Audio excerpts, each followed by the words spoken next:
Vijay sir ஒரு முழுக்க முழுக்க பண்ணுறது விளம்பர அரசியல். நான் காரைக்குடிக்கு வரேன், கூட்டம் வாங்க, பைக்கில் இப்படி போகாதீங்க, அப்படி போகாதீங்க.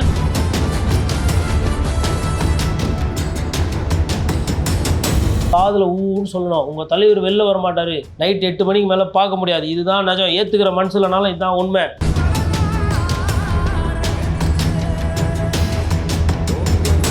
விஜய் அவர்கள் இன்னைக்கு காரைக்குடி போகிறார். இப்போ என்ன போய் புதுசாக சொல்ல போகிறீங்க?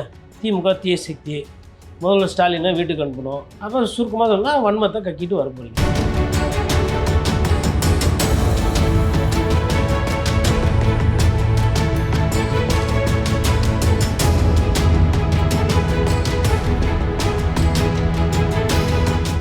வணக்கம் நேயர்களே, நான் உங்கள் கார்த்திக். நம்முடைய சிறப்பு நேர்காணலில் மூத்த பத்திரிகையாளர் கோட்டீஸ்வரன் இணைந்திருக்கிறார். அவரிடம் விரிவாக பேசலாம். வணக்கம் சார். வணக்கம் நேயர்களுக்கு அன்பு வணக்கம் சார். திருநெல்வேலி தூத்துக்குடியில விஜயோட பிரச்சாரம் நடந்தது. மிக பிரம்மாண்டமான அளவுல கூட்டம் வந்துருந்துச்சு. இப்போ இன்னைக்கு காரைக்குடியில் அவரோட பிரச்சாரம் இருக்கு. இங்கேயும் நல்ல ஒரு கூட்டம் இருக்கு. விஜயோட பிரச்சார முறையை நீங்க எப்படி பாக்குறீங்க? விஜயோட பிரச்சாரம் அப்படின்றது நிறைய ஓய்வுகள், கொஞ்சம் உழைப்பு, அதுக்கப்புறம் மக்கள் மீது ஒரு பாசத்தை வெளிப்படுத்துகிறார். எல்லாம் கலந்து இருக்குது. அரசியல் இன்னும் கூர்மைப்படுத்தணும், இன்னும் அதிகப்படுத்தணும், மக்கள் பிரச்சனையை இன்னும் அதிகம் பேசணும். உதாரணத்துக்கு இப்போ காரைக்குடி போயிருக்கிறார். இப்போ காரைக்குடி நீங்கள் எடுத்திங்கன்னா சிவகங்கை, மானாமதுரை, அதுக்கப்புறம் காரைக்குடி, திருவாடனை, இதெல்லாம் பக்கத்தில் இருக்க சட்டமன்ற தொகுதிகள். இப்போ இதில் நீங்கள் திருவாடனை எடுத்தீங்க, இல்லை தேர்போகி அந்த சைடு லாஸ்ட்டில் இருக்கிற ஊர் எடுத்திங்கன்னா வேலை வாய்ப்புகள்லாம் கொஞ்சம் கம்மி.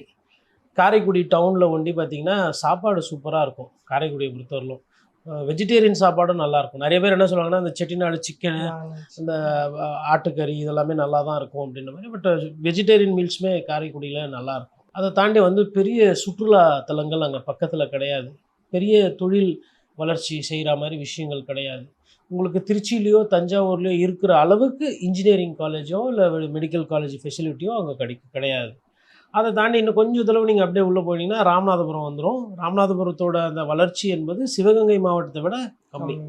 அப்போது ஐயா விஜய் சார் ஒரு மாவட்டத்துக்கு போகிறாருன்னா, இப்போ நான் எதுக்கு இதெல்லாம் சொல்கிறேன் அப்படின்னா, இப்போ நான் பேசுகிறது மக்கள் சிவகங்கையில் எப்படி இருக்காங்க, அதனுடைய ஜியாகிரஃபி என்ன, அதனுடைய வரலாறு என்ன, அதனுடைய டீமோகிராஃபிக்ஸ், அதாவது சாதி ரீதியாக எப்படி இருக்காங்க, வேலைவாய்ப்புகள், படிப்பறிவு, உணவு பழக்க வழக்கங்கள், இதை தான் நான் இப்போ பேசியிருப்பேன்.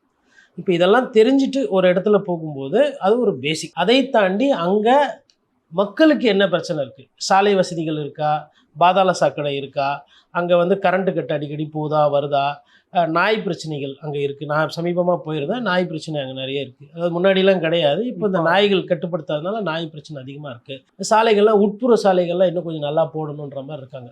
இது 2வது கட்டம். ஒரு மாவட்டத்துக்கு போகும்போது அங்கே இருக்கக்கூடிய மக்கள் பிரச்சனைகள் என்ன. அதுக்கப்புறம் 3வது என்னென்னா, அங்கே இருக்கக்கூடிய உள்ளூர் அரசியல். இப்போ அந்த உள்ளூர் அரசியல் என்னென்னா, அங்கே யாரோ ஒரு ஆள் இருப்பார். ஆனால் சிவகங்கையில் அந்த பிரச்சனை இல்லை. ஒரு மலை இருக்கும், மலையை குடஞ்சி மண் எடுத்து திருடுவாங்க. ஆறு போகுதுன்னா ஆற்றுலேருந்து ஆற்று மண் திருடுவாங்க. அதுக்கப்புறம் சட்டத்துக்கு விரும்பான ஒரு சில தொழில் நடக்கும். டாஸ்மாக் மறைமுகமாக நடக்கும். கட்ட பஞ்சாயத்து இருக்கும், ரியல் எஸ்டேட்டு, டபுள் டாக்குமெண்டேஷன், இதெல்லாம் அதுக்கப்புறமா உள்ளூர் அரசியல். அப்போது ஒரு மாவட்டத்துக்கோ இல்லை ஒரு சட்டமன்ற தொகுதிக்கு நீங்கள் போகிறீங்கன்னா, நான் சொன்ன மாதிரி ஏபிசி. ஏன்றது அந்த மாவட்டத்தை பற்றின புரிதல், அதில் வாழ்வியல், வரலாறு, சுற்றுலாத்தலம் இருக்கா, மக்கள் எப்படி, படிப்பறிவு, அதெல்லாமே வந்துடும். 2வது பின்றது அதனுடைய கட்டமைப்பு, இன்ஃப்ராஸ்ட்ரக்சர். என்ன வகையான மக்கள் அங்கே இருக்கிறாங்க, அவங்களோட தேவைகள் என்ன, அவங்களுக்கு சிவிக் இன்ஃப்ராஸ்ட்ரக்சர் இருக்கா, அங்கே இருக்கக்கூடிய மாநகராட்சி, ஊராட்சி, இதெல்லாம் கரெக்டாக வேலை செய்யுதா. 3வது அந்த உள்ளூர் அரசியல். அந்த உள்ளூர் அரசியலில் மக்களுக்கு ஏற்படக்கூடிய பாதிப்பு. இப்போது சிவகங்கையில் காரைக்குடி எடுத்திங்கன்னா இந்த மாவட்டம் பொறுத்தும் 4 சட்டமன்ற தொகுதிங்க. இப்போ இவர் இன்றைக்கி போகிறாரு, ஒரு 1/2 மணி நேரம் பேசலாம் அதிகபட்சமாக. பேசுகிறதுல ஒரு 15 நிமிஷம் தற்பெருமை இருக்கும். நான் கரியரோட உச்சத்தை விட்டு வந்தேன், நான் அதுக்கப்புறம் இத்தை விட்டு வந்தேன், நான் அத்தை விட்டு வந்தேன், அதுக்கப்புறம் நான் உங்களை நம்பி தான் இருக்கேன், எனக்கு ஒரு வாய்ப்பு கொடுங்க. இப்போது சமீபமாக கிட்டத்தட்ட கெஞ்ச ஆரம்பிச்சிட்டார், எனக்கு ஒரு வாய்ப்பு கொடுங்க, வாய்ப்பு கொடுங்க, வாய்ப்பு கொடுங்கன்னு. அது தப்பு இல்லை, அதை வரவேற்கிறேன். அதை எப்படி அவர் பண்ணணும்னா, தொகுதியாக போய் வாய்ப்பு கொடுங்க, வாய்ப்பு கொடுங்கன்னு கேட்கணும். நம்ம அதை தான் சொல்கிறோம். எல்லாரும் கையெழுத்து தானே ஓட்டு கேட்குறாங்க. அம்மா தாயே ஓட்டு போடுங்க, முதல்வர் ஸ்டாலின் அப்படி தான் கேட்குறாரு, எடப்பாடி பழனிசாமி அப்படி தான் கேட்குறாரு, எங்களுக்கு ஒரு வாய்ப்பு கொடுங்க, நாங்கள் ஒழுங்காக நடத்துவோன்ற. அதே மாதிரி இவரும் கேட்கும்போது ஆனால் இவர் இந்த சீன் போட்டுன்னு போய் கேட்குறாரு. அதுதான் அங்கே நெருடலாக இருக்குது. இது 2வது. 3வது என்ன அப்படின்னா, இப்போ நான் பேசினேன் பார்த்தீங்களா, இதெல்லாம் அவர் எதுவும் பேச மாட்டார். உதாரணத்துக்கு அங்கே வந்து பார்த்தீங்கன்னா பனைமரம் இருக்குது நிறையா. அந்த பனைமரத்தை அங்கே பயிர் பண்ணி இன்னும் எக்ஸ்ட்ராவாக வச்சு அதுலேருந்து எதனா பண்ண முடியுமா? அதுக்கப்புறமா பார்த்தீங்கன்னா போதிய அளவுக்கு பஸ் ஸ்டாண்டு வசதியெல்லாம் கிடையாது. நீங்கள் சிவகங்கை ஃபுல்லாக ட்ராவல் பண்ணி பார்த்துருந்தீங்கன்னா தெரியும், வீடுகள் பெருசாக இருக்கும், அதே மாதிரி கோயில்கள்லாம் நிறைய இருக்கும். ஆனால் பார்த்தீங்கன்னா அந்த ஒரு வெஜிடேஷன், அதாவது ஒரு பச்சையாகவே உங்களுக்கு கண் தெரியாது. நிறைய இடத்துல வந்து வேலிகாத்தான் செடி நிறைய வளர்ந்து போயிடும். சிவகங்கை விருதுநகரம் எடுத்திங்கன்னா காலி இடங்கள் நிறைய இருக்குது. இப்போ சமீபமாக நான் போயிட்டு வரும்போது சிவகங்கை டு காரைக்குடி அப்படி வரும்போது கூட 2 சைடும் காலி, கிலோமீட்டர் கணக்கில் காலியாக இருக்குது. அப்போ பேசிட்டு வரும்போது ஒரு நண்பர் கூட சொன்னேன், இப்போ அந்த இடத்துல வந்து ஒரு பெரிய ஒரு ஸ்டேடியம் கட்டுறீங்கன்னு வச்சுக்கோங்களேன், ஒரு இன்டர்நேஷ்னல் ஸ்டேடியம், இங்கே இடம் இருக்குது. அவன் பாலைவனத்திலே நீரை வர வச்சு அந்த இடத்த வந்து ஒரு பொருளாக்கி அதை மேம்படுத்துகிறாங்க. உதாரணத்துக்கு வேலூர் விஐடி இன்ஸ்டியூட் இருக்குங்களே, ஒரு காலத்தில் வந்து அது ஒரு மாதிரி காலியான இடம், புதர் கிதர் மாதிரி தான் இருந்தது. அங்கே ஐயா அவர் ஜி விஸ்வநாதன் போய் அங்கே இடத்துல அந்த கல்லூரியை ஆரம்பித்து அது இன்றைக்கி பிராண்ட் ஆகி அது இன்றைக்கி அங்கே வாழ்வாதாரம், படிப்பறிவு எல்லாமே ஒரு தொழில், அதை ஒட்டி ஒரு ஹப்பாக டெவலப் ஆகி போச்சு. காட்பாடியை சுற்றி இன்றைக்கி ஃபுல்லாகவே வந்து பெரிய டெவலப்மெண்ட். அப்போ வேலூரும் கிட்டத்தட்ட அந்த வறட்சி தண்ணி பிரச்சனை இல்லை. அதே மாதிரி ஒரு விஷயந்தான் சிவகங்கை.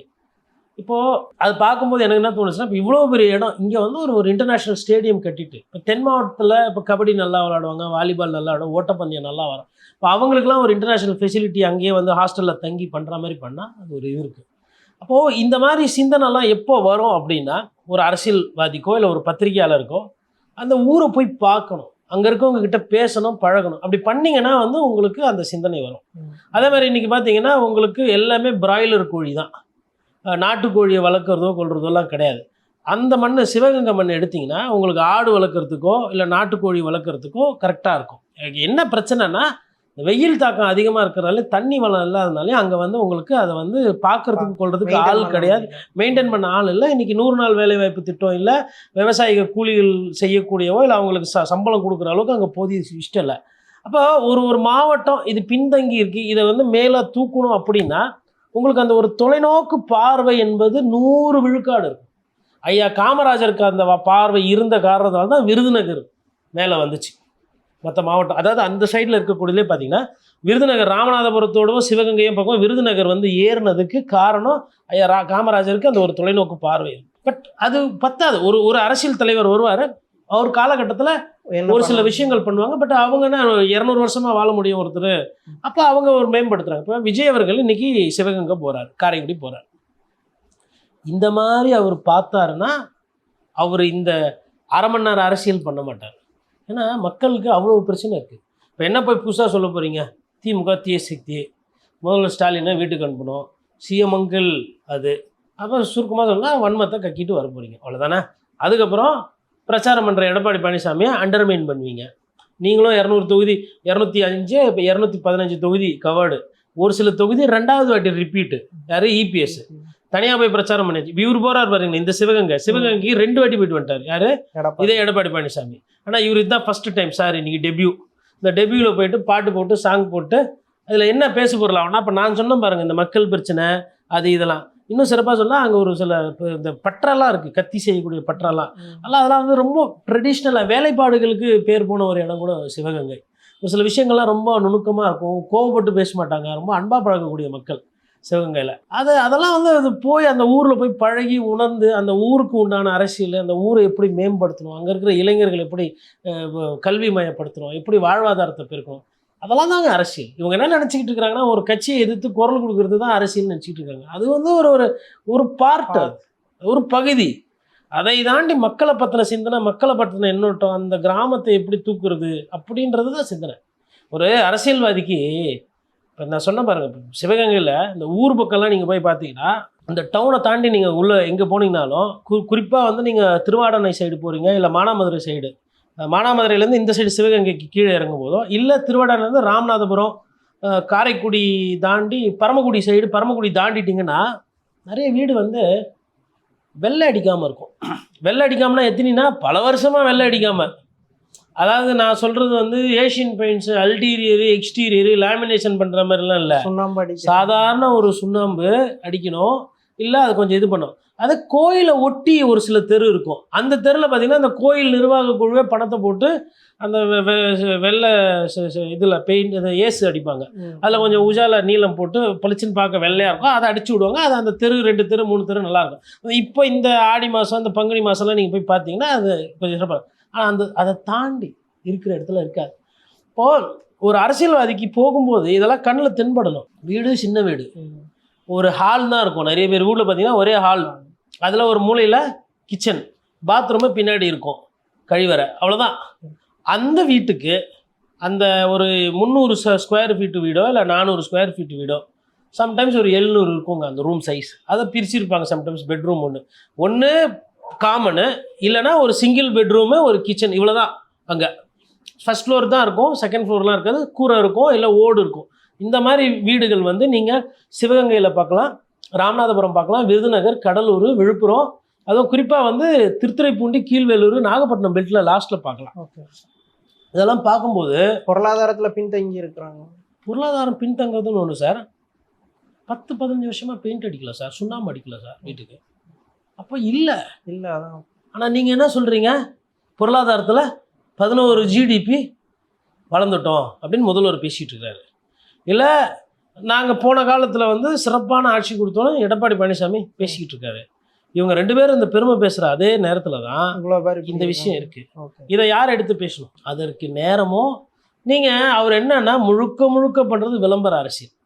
நான் காரைக்குடிக்கு வரேன், கூட்டம் வாங்க, பைக்கில் இப்படி போகாதீங்க அப்படி போகாதீங்க, ஒரு அறிவுரை நமக்கு கொடுக்கப்பட்டிருக்கிற நேரம் 12 முதல் 2:30 வரை. நான் கேட்குறேன், 4 தொகுதி பிரச்சனை, ஒரு மாவட்டத்தோட பிரச்சனை, ஒரு 15 லட்சம் மக்களோட பிரச்சனையை 2.5 மணி நேரத்தில் பேசுகிற ஒரு கில்லாடியை இன்னைக்கு நீங்கள் பார்ப்பீங்க சிவகங்கையில். அதில் இன்னொன்று நம்மக்கிட்ட இருக்கு. அங்கேயே நான் இந்த ஊருக்காரன் தான், உள்ளூர்காரன்னு சொல்லிட்டு கரடியை கத்திட்டு அங்கே ஒருத்தர் பிரச்சாரம் பண்ணிட்டு இருக்காரு, அண்ணன் சீமான். நான் சொன்ன இந்த பிரச்சனை எல்லாம் 100% புரியும்.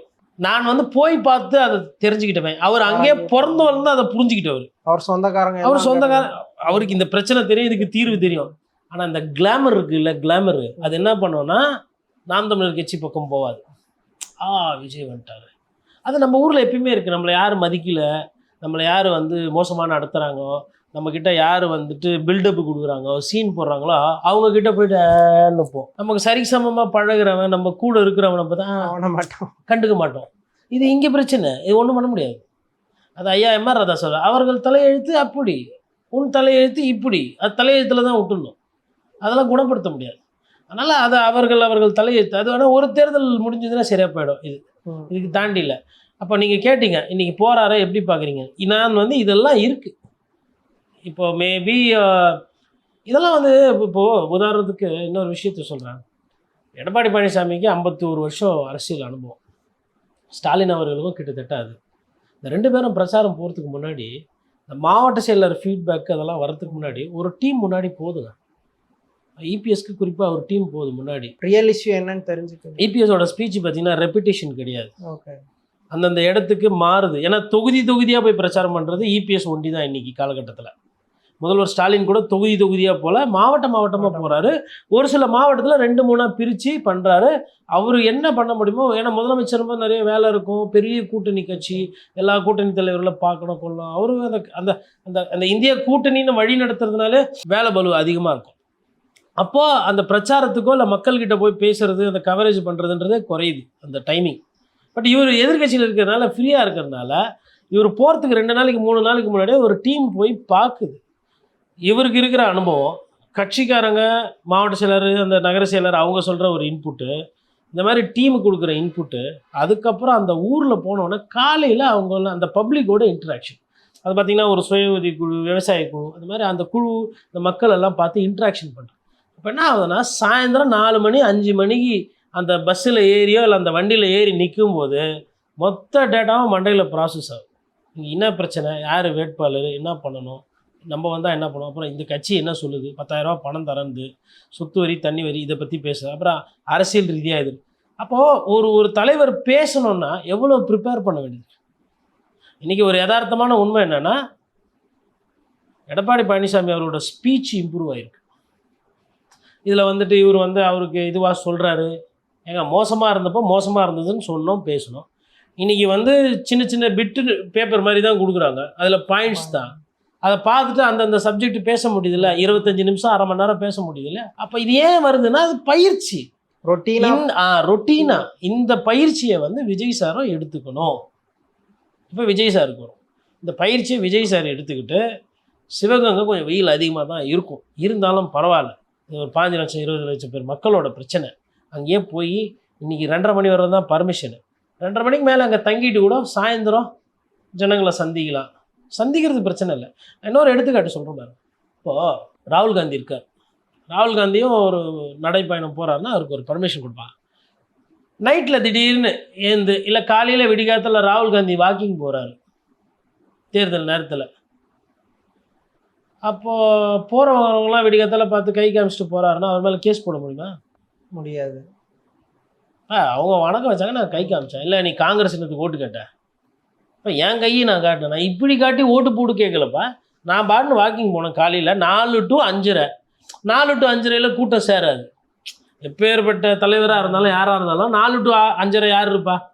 உழைக்கிறவங்க, குடும்பத்தை காப்பாற்றுறவங்க, மீன் வியாபாரம் செய்கிறவங்க, பால் வியாபாரம் செய்கிறவங்க, ஆட்டோ ஓட்டுருவங்க, உணவு இதில் வேலை செய்கிறவங்க, உணவுக்கு இல்லை மார்க்கெட்டுக்கு போய் காய்கறி வாங்கி உணவு விஷயம் தயார் பண்ணும். இந்த மாதிரி கடின உழைப்புக்கு சொந்தக்காரங்க தான் தன்னோட தூக்கத்தை தியாகம் செஞ்சுட்டு அந்த வியாபாரத்தை பார்க்கணும், குடும்பத்தை காப்பாற்றணும்னு சொல்லிட்டு 4 மணிக்கு ஏஞ்சி போகிறவங்களாம் இருப்பாங்க. இப்போ ராகுல் காந்தி நம்ம ஊருக்கோ இல்லை விஜய் சார், ஏன்னா இவங்களுக்கு வந்து பர்மிஷன் கிடைக்கல, வரல இதே இப்போ கேட்டு நான் என்ன சொன்னேன்னா, விடிகாத்தால் 4 மணிக்கு ஏஞ்சி ஸ்கெச்சர்ஸ் இந்த பணக்கார ஷூ எதுனா ஒன்று போட்டுருந்தேன், அடிதாஸ் ரீபாக் அது மாதிரி நான் ஒன்று வழி தெரியாத மாதிரி ஷூவாக போட்டுனா நல்லா வேகமாக நடந்து விஜய்டா.